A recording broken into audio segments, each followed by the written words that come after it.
Mardi 19 octobre 2021, en arrivant à l'aéroport de Sofia, j'ai vu ça.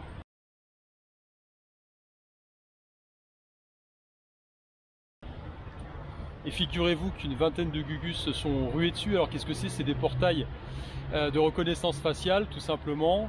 Ça facilite le travail de nos amis douaniers, hein. Il suffit de scanner son passeport, de se mettre face à la plateforme.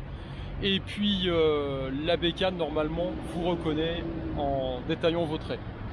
Voilà, dans la même journée, le soir même, j'apprends que le gouvernement bulgare à 16h30 a pris une décision rapide et a ordonné qu'il fallait désormais un pass sanitaire pour pouvoir entrer dans les grandes surfaces supérieures à 300 mètres carrés, les restaurants, etc. Donc pass sanitaire, test PCR, surtout test PCR ou antigénique.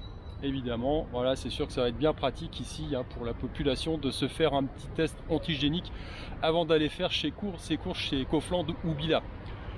Alors, qu'est-ce qu'on peut tirer de tout ça?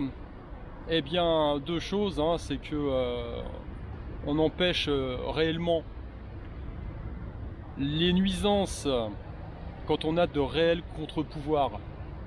Alors une, c'est quand la technologie ne nous permet pas d'emmerder le peuple, et ben c'est pas possible, on est limité technologiquement.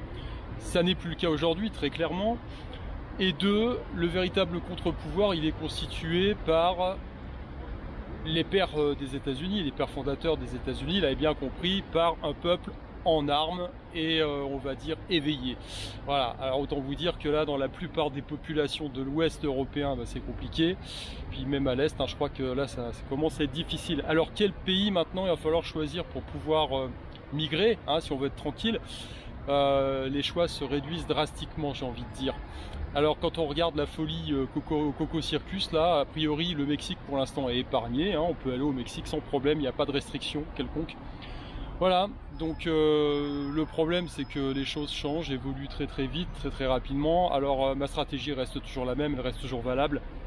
Se mettre dans un pays qui a des moyens technologiques et matériels, des moyens technologiques et matériels limités de vous nuire, hein, et puis un peuple qui est quand même, on va dire, solidement campé sur ses jambes.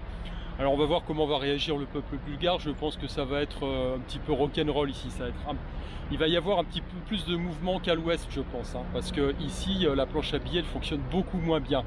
Ce qui veut dire qu'il risque d'y avoir des faillites à répétition et je pense que les gens vont pas se laisser crever comme ça. Voilà.